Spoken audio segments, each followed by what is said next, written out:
편 69편 1절부터 15절 다음에 30절부터 36절까지를 같이 받겠습니다.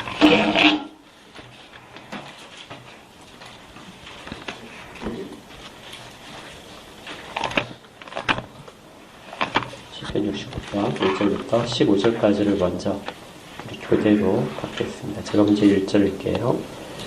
하나님이여 나를 구원하소서. 물들이 내 영혼에까지 흘러들어왔나이다. 나는 설 곳이 없는 깊은 수렁에 빠지며 깊은 물에 들어가니 큰 물이 내게 넘치니라. 내가 부르짖음으로 피곤하여 나의 목이 마르며 나의 하나님을 바라서 나의 눈이 쇠하였나이다. 까닭없이 나를 위한 자가 나의 머리털 부담하고 부당하게 나의 원수가 되어 나를 끝내는 자가 강하였으니 내가 빼앗지 않는 것도 물어주게 되었나이다. 하나님이여 주는 나의 우매함을 아시오니 나의 죄가 주 앞에서 숨김이 없나이다. 주 만군의 여호와여 주를 바라는 자들이 나를 위하여 수치를 당하지 않게 하소서. 이스라엘 하나님이여 주를 찾는 자가 나로 말미암아 욕을 당하게 하지 마옵소서. 내가 주를 위하여 비방을 받았사오니 수치가 나의 얼굴에 덮였나이다. 내가 나의 형제에게는 객이 되고 나의 어머니의 자녀에게는 낯선 사람이 되었나이다. 주의 집을 위하는 열성이 나를 삼키고 주를 비방하는 비방이 내게 미쳤나이다.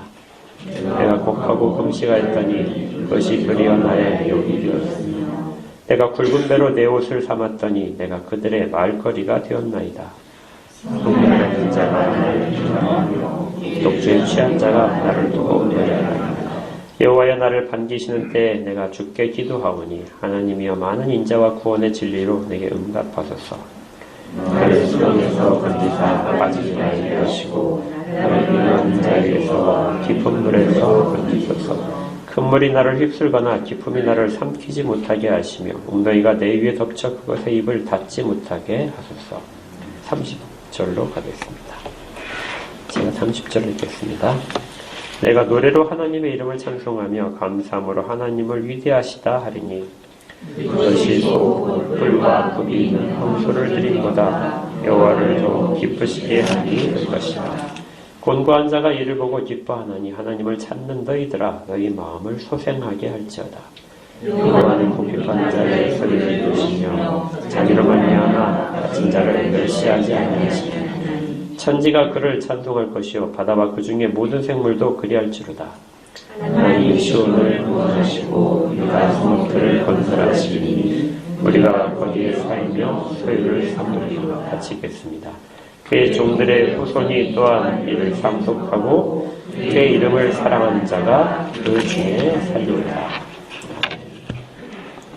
오늘은 갈라디아서를 계속해서 하는 도중에 잠시 쉬도록 하겠습니다. 갈라디아서가 워낙 좀 딱딱한 면이 있고 교리적인 면이 있어서 한 3달 정도를 하다 보니까 여러분들이 조금 힘들어 하시는 것 같아요. 그래서 일단 갈라디아서의 한 3분의 2 큰 주제 중에 한 부분이 이제 좀 넘어가서 5장부터는 부활 기념주일이 지난 다음에 그 다음에 갈라디아서 5장을 이어서 하겠습니다. 그때까지는 다른 이제 성경 부분으로 그렇게 해서 설교를 하겠습니다. 제가 원래 그 계획한 것이 항상 그랬어요. 이렇게 교리가 좀 하다 보게 되면 중간중간에 시편을 하거나 다른 성경 구절을 이제 인용해서 설교를 섞으려고 했는데 갈라디아서를 중간에 끊을 수가 없어서 좀 쭉 갔던 부분이 있고요. 여기서 이제 한 텀을 좀 쉬면서 가겠습니다. 시편은 우리 가운데 매우 큰 감동을 주는 글들입니다. 특별히 감정들이 아주 많이 묻어 있는 것이죠. 그래서 어떻게 보면 갈라디아서가 완전히 이제 대조된다 이렇게 보실 수도 있어요. 감정이 아주 많이 있기 때문에 이 감정을 우리가 제대로 공감하지 못하면 사실은 시편을 우리가 내용 자체를 받아들이기가 아주 어려운 부분들이 많습니다. 우리 가운데도 시인이 계시지만 제가 볼 때는 이 시를 쓴다는 것 그리고 그 시를 읽으면서 다른 사람을 공감을 일으킨다는 것이 엄청 중요하고도 선한 일인 것 같아요. 구약의 모든 사람들은 이 시를 아주 애용을 했습니다. 그리고 신약에서 보듯이 가장 많이 인용한 구약 성경이 시편이죠. 시편은 우리에게 여러분들이 틈틈이 기도 전에도 소리내서 읽어도 좋고요. 또 시간이 될 때마다 잠시 시편을 읽어도 좋습니다.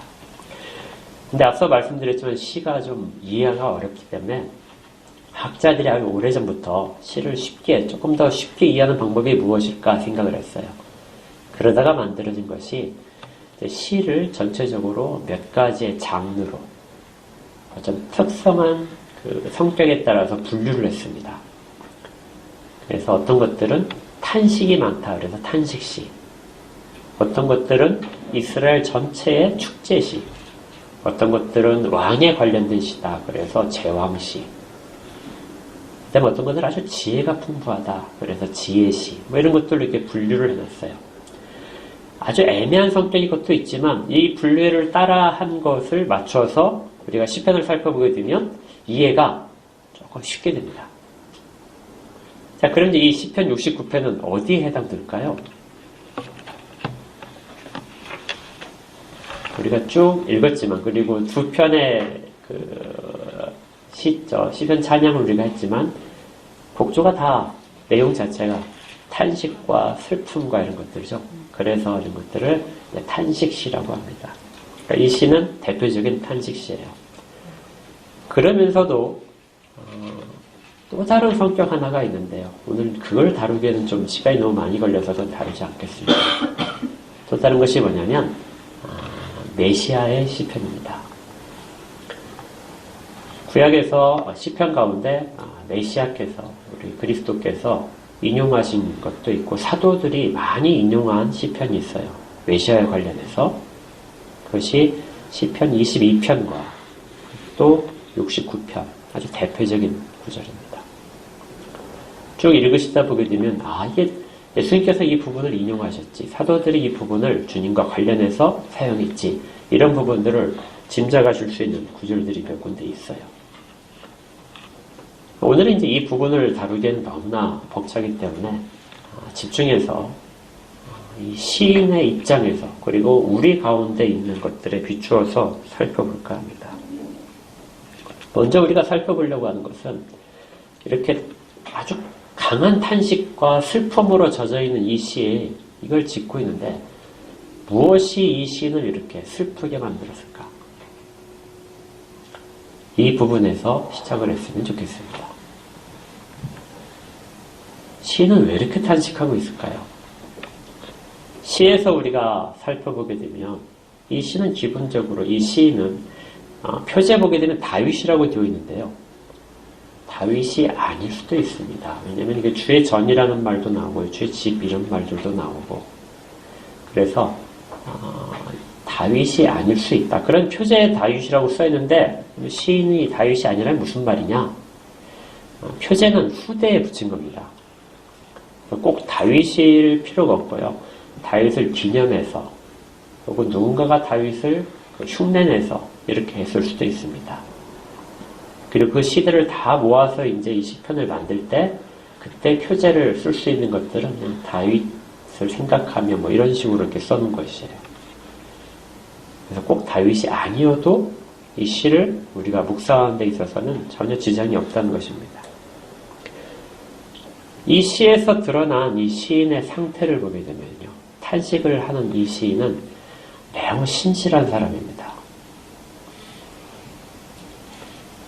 이 그의 마음 가운데 여러 군데 이렇게 등장하는데요.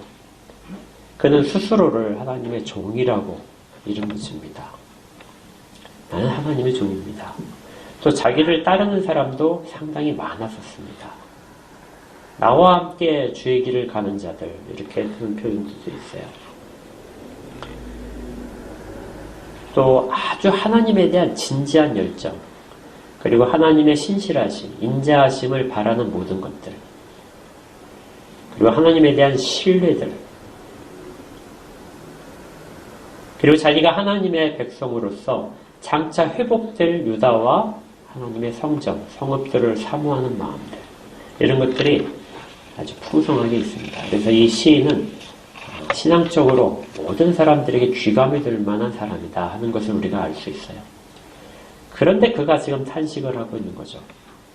어떤 종류의 탄식인가를 이야기하고 있는데 원인은 잘 모릅니다. 그 탄식의 종류들이 나는데 형제들에게서, 자기와 아주 가까운 피부치에게서 이 사람은 철저하게 외면당하고 있습니다. 수치를 당하고 있고 모욕과 비방 가운데 있어요. 근데 그 모든 비방 가운데서 가장 힘든 것이 아마 자기의 피부치들한테 당하는 그런 무시일 겁니다. 아주 큰 고통이겠죠. 그런데 이런 고통은 그 피부치 안에서 인정받지 못하는 것, 당시에 그 시족 사회에서 같은 그 집안 사람들부터 인정하지 못하는 것은 큰 모욕인데, 그것뿐만이 아니라 주변에 있는 사람, 같은 성에 사는 사람들에게도 역시 마찬가지로 큰 푸대접을 받습니다. 사회적인 고통도 함께 당한 거죠. 성문을 드나들 때마다 술 취한 사람들이 막 조롱을 하는 그런 상황을 겪고 있는 거예요. 어디를 보든지 간에 이 사람이 생활하는 모든 환경 속에서 조롱의 노래가 안 들리는 곳이 없을 정도로 그렇게 힘든 시기를 겪고 있습니다. 또 이 사람은 육체적으로도 매우 쇠약한 그런 상황인 것 같아요. 그는 음식물을 제대로 먹을 수 없는 상황일 수도 있고, 또 가끔은 목이 말라서 아주 줄이 그런 상태이기도 합니다. 21절에 그들이 쓸개로 나의 음식물을 주며, 그러니까 음식을 구할 수 없는데 음식을 상대편이 내게 주는데 쓸개를 주고 있다. 그리고 물이 없어서 허덕이는 내게 물 대신에 아주 식초와 같은 것을 주었다. 그래서 그들의 밥상을 보게 되면 너무나 화려한데 나는 매우 초라하다. 뭐 이런 것들도 생각해 볼 수 있습니다. 그리고 29절에 보게 되면 그는 매우 아픈 상황일 수도 있습니다. 29절에 오직 나는 가난하고 슬프오니, 이 부분이 가난하고 슬프다는 것이 육체적인 질병 때문에 매우 아파하는, 신음소리를 내는 그런 상황입니다. 그러니까 경제적으로도 또 질병 가운데서도 사회적인 인정을 받지 못하고, 우리가 이런 상황이라면 정말 견디지 못할 상황, 그런 가운데 지금 있는 것이죠. 그런데 우리가 보통 시편을 이야기할 때 시편은 구약의 축소판이라고 합니다. 구약 전체를 시편이 담고 있어요. 그래서 시편 속을 잘 보시면은 구약 전체를 다 알 수 있습니다. 뭐 제가 여기서 이제 하나 유추를 해봤어요. 구약 전체를 시편이 담고 있는데, 그럼 이 탄식시가 시편 속에서 얼마나 차지하냐? 탄식시는 시편에서 약 3분의 1 정도를 차지합니다. 그러니까 이렇게 힘든 자기의 그 아픔을 토로하는 것이 3분의 1을 차지한다고요. 그러면 거꾸로 가볼까요? 구약 전체의 3분의 1 정도는 사실은 슬픔과 실패의 일들입니다. 찬란한 영광의 순간이 아니라 실패 순간이 3분의 1 이상을 차지한다는 거죠. 구약이 전체 역사를 대표할 수 있다고 생각을 한다면, 그러면 인간의 역사도 역시 3분의 1이 그렇게 채워져 있을 겁니다. 슬픔과 비극으로요. 그 속에 있는 우리도 인생이 3분의 1은 슬픔과 애통으로 차 있을 겁니다. 그리고 이제 우리 공동체, 지금 같이 예배를 드리고 있는 우리 공동체 형제들과 자매들을 비교해보기는 이 중에 이 순간에 적어도 3분의 1은 그런 탄식 가운데 있을 수 있다는 거죠. 통계는 꼭 맞진 않지만 그럴 겁니다. 우리 집단이 좀 더 커진다면 거의 이 통계가 맞을 거예요. 3분의 1은 지금 하나님 앞에서 매우 아픈 마음으로 있을 겁니다. 이렇게 얘기할 수도 있어요. 우리가 주변 얼굴을 돌아보니까 전혀 아픈 것 같지 않아요. 다 괜찮은 것 같습니다. 그렇다면 이 시는, 그리고 구약의 전체에서 3분의 1이 이런 탄식이라는 것은 좀 맞지 않는 것 같아요. 이렇게 하실 분도 계실지 몰라요. 제 생각엔 그렇습니다. 탄식 가운데 있지만 탄식을 표하지 못하는 것이죠. 실제로 아주 깊은 슬픔을 갖고 있지만 슬픔을 삼키면서 그렇게 하나님 앞에 서 있을 수 있습니다. 그런데 이 시인은 그런 상황일지도 모르지만 자기의 모든 것들을 지금 털어놓고 있어요. 그리고 어디로 와서 털어놓고 있냐면 하나님 앞에 서서 털어놓고 있습니다.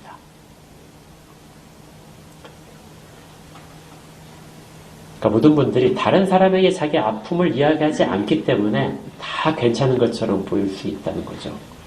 그런데 실제로 하나님 앞에서 털어놓는 사람들이 그 정도는 있을 거라는 겁니다. 1절에 보니까 이 사람의 모든 것이 사실은 1절에 담겨 있어요. 1절을 같이 읽겠습니다. 시작. 하나님이여 나를 구원하소서. 물들이 내 영혼에까지 흘러 들어왔나이다. 물들이 내 영혼에 흘러 들어왔다는 것은 내가 물속에 잠기고 있습니다 하는 뜻이에요. 이 물들은 구약적인 표현으로 하게 되면 죽음을 뜻합니다. 그러니까 도저히 내가 헤어날 수 없는 죽음의 공포 앞에서 나는 지금 매여 있습니다 하는 거예요.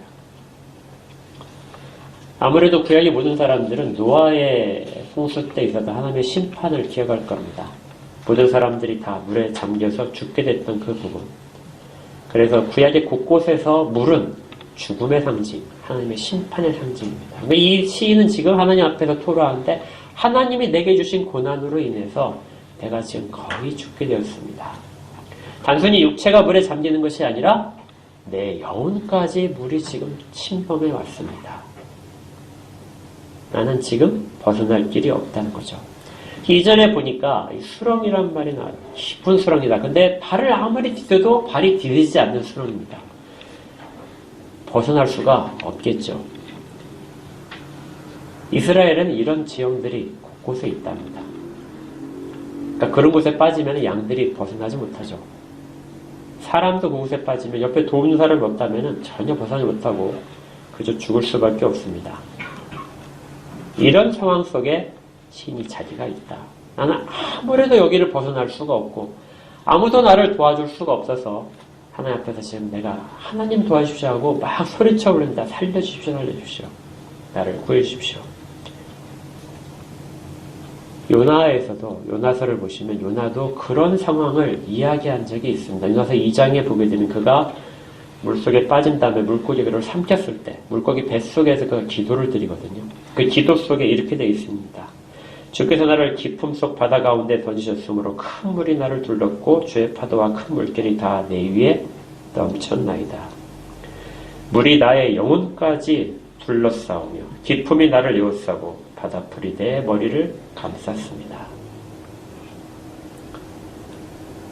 이런 깊음 속에 절망 속에 시인이 이 이야기를 하고 있고 아마 요나를 떠올렸을지도 모릅니다.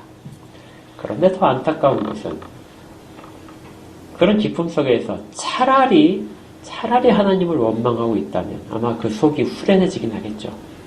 근데 시인은 그렇게 하지 못합니다. 결국 그 모든 문제를 가지고 돌아온 것은 하나님 앞인 거죠. 그래서 시인은 하나님하고 시작을 한 겁니다.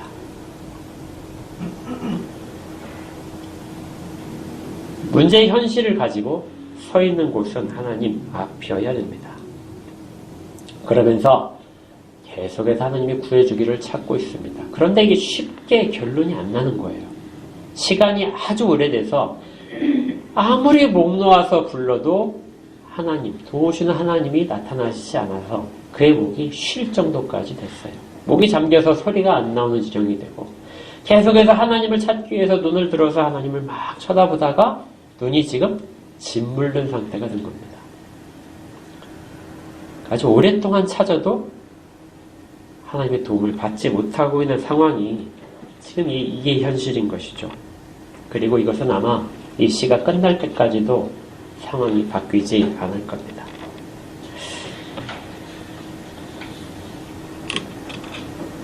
더 살펴보기 전에 제가 묵상을 하면서 이런 질문을 해봤어요. 바로 이 순간에 이 시인에게 제가 만약에 질문을 한다면 어떤 질문을 할까? 여러분들이 이런 성도가 있다면 뭐라고 이야기를 해주실 수 있습니까? 싶습니까? 제일 먼저 떠오른 것이 그거더라고요. 시편 119편에 있는 말씀입니다. 우리가 잘 아는 거예요. 고난당한 것이 너에게 유익이다. 이로 말미암아 내가 주의 율례들을 배우게 되었나이다. 고난이 너한테 유익이 될 거야. 네가 그 일로 말미암아 하나님이 하신 일들, 하나님의 말씀을 깨닫게 될 거야. 입장을 바꿔볼까요? 이 시인이라는 그 말에 어떤 위로를 받을 수 있겠습니까? 사실 우리가 자주 인용하는 그 시편 119편의 이 구절은 어떤 상황이냐면요. 문제가 다 해결된 상황 가운데서 시인이 말하는 거예요. 주께서 내가 고난을 주셨는데 내가 그 고난을 다 겪고 난 다음에 뒤돌아 보니까 내가 주의 말씀을 알게 되었다. 그래서 지금 내가 주의 말씀을 마주한다 이겁니다. 고난 당하는 순간은 전혀 주의 말씀이 유익이 안 되는 것 같아요. 주변의 위로가 잘 들어오진 않습니다. 그런데 이 시는 그런 사람들에게 주는 시이기도 합니다. 여기에선 고난이 유익이라고 절대 말하지 않아요. 그렇지만 이 시를 읽으면서 우리는 누구에겐가 이 고난은 유익이 될 수 있다는 것을 발견하게 됩니다. 혹시라도 지금 고난 가운데 있다면, 아니면 나중에 고난 가운데 처하게 된다면 그 고난 속에서 시편 69편을 생각하시면서 과연 나는 지금 유익을 받고 있는가? 내 신앙은 이 고난 속에서 하나님께 더 가까이 가고 있는가 하는 부분을 꼭 한번 점검을 해보시기를 바랍니다. 어떤 분들은 이 고난 속에서 유익을 얻는다는 것을 나눠서 생각하시는 분들이 있더라고요. 자기가 잘못을 해서 어떤 일들이 벌어지게 되면 그것 때문에 고난이 찾아올 수 있습니다. 이런 것들은 신앙에 전혀 유익이 안 돼. 그건 네가 감당해야 할 몫이야. 이렇게 말하는 분들도 있어요. 어떤 분들은 정말 내 잘못 없이 그냥 찾아오는 고난들이 내게 그걸 견디는 순간에 유익이 된다. 이렇게 하신 분도 있습니다. 그런데 시편을 자세히 보시면은 시편에 있는 시인이 당하는 고난들은 자기가 잘못한 고난도 아주 많습니다. 다윗도 자기가 잘못한 고난 가운데서 심하게 통곡하는 것이 시편 51편에 나오죠. 잘못한 것과 잘못하지 않은 것을 관계없이 고난은 우리에게 유익으로 작용할 수 있습니다. 그렇지만 유익이 아닐 때도 있어요. 무엇에 달려있냐면 그 고난 속에 현실 속에 어떻게 서 있느냐가 중요한 거죠. 이 시는 고난 속에 어떻게 서는가, 그 서는 모습을 우리에게 들려줍니다. 그리고 마치 판단은 우리에게 넘기는 것 같아요. 고난 속에서도 하나님이 우리에게 신앙의 유익을 주시는 것들은 늘 함께 있습니다. 그걸 우리가 오늘 본문에서 한번 확인을 해볼 거예요. 첫 번째는 시인이 자기를 돌아보고 있습니다. 시인은 매우 신실한 사람이라고 그러죠. 그래서 하나님 앞에서 모든 것도 최선을 다했습니다. 많은 재물도 드렸을 거예요. 그래서 황소의 뿔과 좋은 양들을 가지고 하나님께 제사를 드렸을 겁니다. 그런데 지금 이 고난 속에서 이 시인은 자기에게 감춰져 있던 부분들을 살펴보게 됩니다. 5절에 보니까 이렇게 돼 있어요. 하나님이여 주는 나의 우매함을 아십니다. 나는 매우 신실하다고 생각을 했었는데 지금 이 고난 속에서 나를 살펴보니까 고난이 자기를 살펴보게 하는 거예요. 나를 살펴보니까 내가 매우 어리석은 사람이었습니다. 나의 죄가 주 앞에서 다 드러나고 있습니다. 자기의 죄를 발견할 수 있었다는 겁니다. 항상 자신이 옳은 것은 아니라는 거죠. 고난 속에서 하나님을 찾다 보니까 하나님이 응답하시지 않는데 그런데 나의 모습을 살펴볼 수 있게 되었다. 이것을 그냥 고난을 당하게 되면 회개하라 이렇게 말하는 것으로 받아들이지 않으시길 바랍니다. 고난 속에서 회개하라는 말처럼 더 아픈 말은 사실 없는 것 같아요. 욥이 고난을 당할 때 욥의 친구들이 와서 옆에서 계속 뭐라고 하죠? 회개해. 회개하면 고난을 벗어날 수 있어. 그런데 이 시인은 자기가 회개해서 고난을 벗어나는 방법으로 회개하고 있는 것이 절대 아닙니다. 만약에 회개를 해야 우리 가운데 유익이 찾아온다. 고난이 벗어날 수 있다 이렇게 말한다면 우리는 욥기를 전혀 다른 식으로 해석하게 되는 거예요. 시인이 지금 노래하는 것은 어떤 역설입니다. 하나님을 전혀 만날 수가 없어요. 그런데 그 하나님을 만날 수 없는 상황에서 자기의 깊은 부분이 보여지고 그것을 하나님 앞에서 숨기지 못하고 드러나 있다는 것을 발견하는 겁니다. 어떤 거죠? 하나님은 멀리 계신 게 아니에요. 내 가운데 이미 더 깊이 들어오신 겁니다. 그래서 내 마음속에 숨겨져 있는 것들, 그것들을 다 헤집고 내 속에서 감춰져 있던 부분들을 쫙 펼쳐지는 거예요.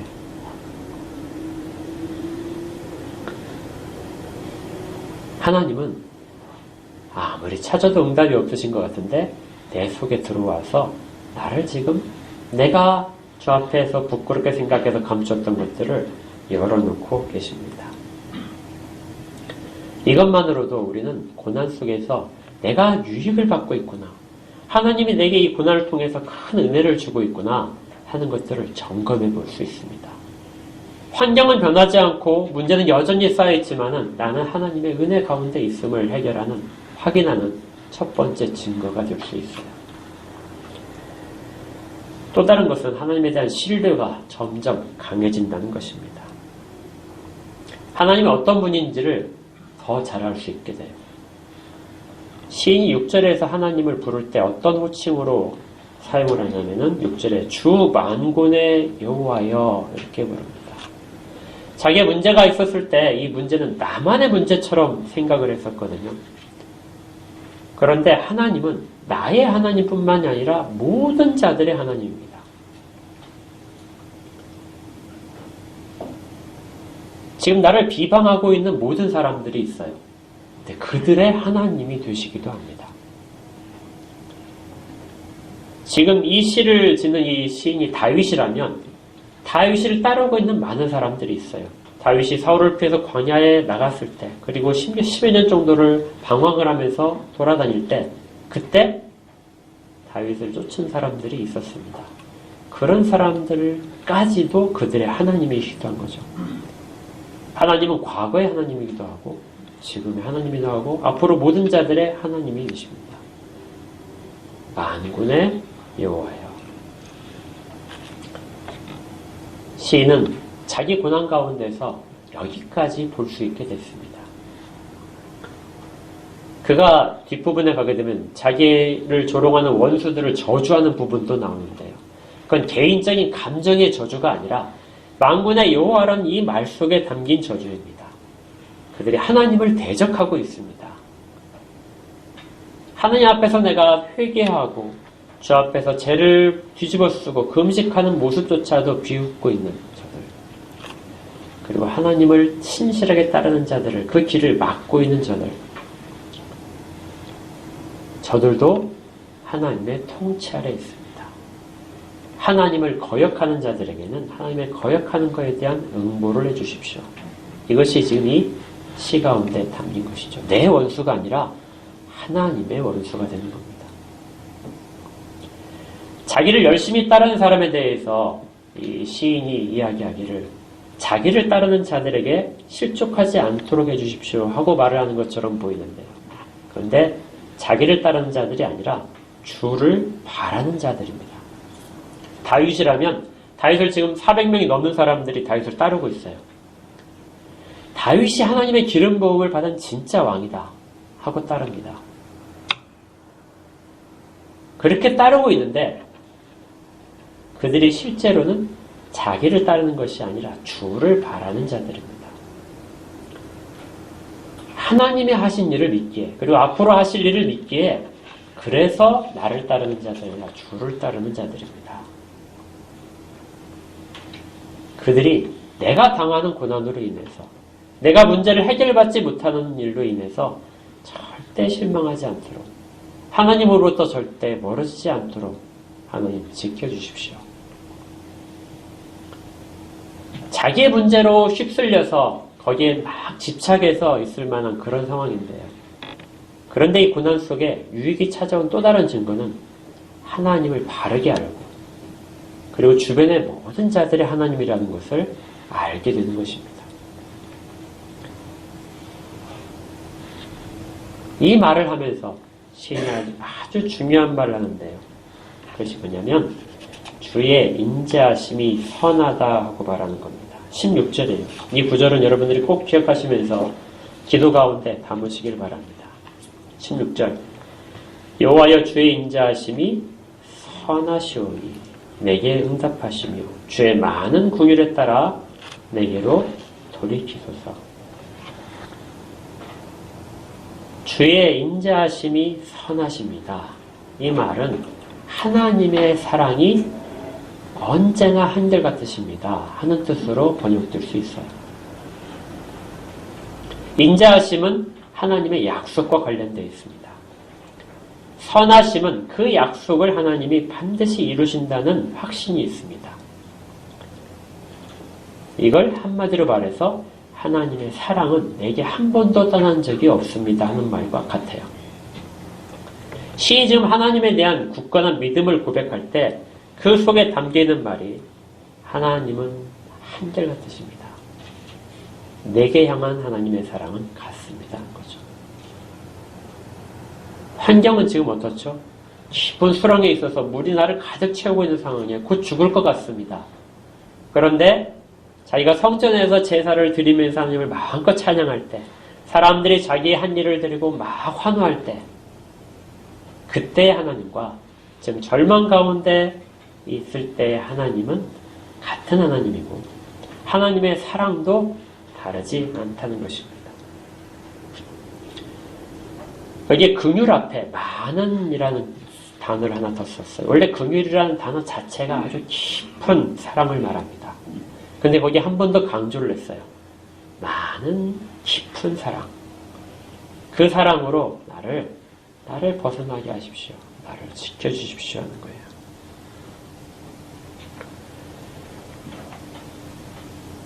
하나님은 언제나 같았다는 거죠. 그걸 고난 속에서 알고 있다면, 사람은 고난 속에서만 하나님을 발견하는 것이 아니라 잘 되는 순간에 하나님을 발견했어야 되는데 그걸 잘 모르고 내게 잘 될 때 하나님과 내게 고난을 줄 때 하나님이 다른 분처럼 생각하고 있는데 다르지 않다는 것을 아는 겁니다. 웨스트민스터 웨스트민스터 소요리 문답에 어린이용에 아주 짤막하게 이렇게 되어 있는 걸 제가 봤어요. 제 11문에 여러분은 하나님을 볼 수 있습니까? 아니요, 우리는 하나님을 볼 수 없습니다. 그러나 그분은 항상 우리를 보십니다. 그러니까 나를 보시고 계신 하나님을 지금 이 시인이 계속해서 발견하고 있다는 것이죠. 고난 속에서 이렇게만 할 수 있다면 고난은 얼마든지 유익이 됩니다. 힘들지만 우리의 영혼을 훨씬 더 활력 있고 생명력 있게 만듭니다. 그리고 고난을 처하면서 시인은 자기와 함께하는 사람들을 생각합니다. 이것도 역시 우리 가운데 좀 시사하는 바가 커요. 우리는 고난 가운데 있게 되면 우리 가운데 침몰해버려요. 내 문제 속에 들어가서 다른 사람들은 전혀 보이지 않게 됩니다. 그런데 시인은 이 말할 수 없는 고난 속에서 나와 함께 앉는 사람들, 그들을 생각하는 거죠. 그들은 주만 바라보고 있습니다. 내가 이 당한 고난이 그들에게는 당하지 않기를 바랍니다. 그들은 이 고난 속에서 나 때문에 시험 들지 않기를 바랍니다.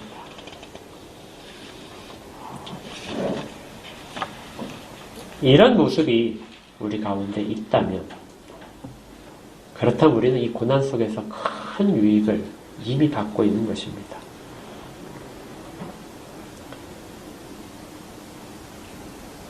얼마든지 교회 가운데 아까 처음에 제가 말씀드렸죠. 눈에 보이지 않는 탄식하는 사람들이 있을 수 있습니다. 그리고 그들은 서로의 기도가 필요한 사람들입니다.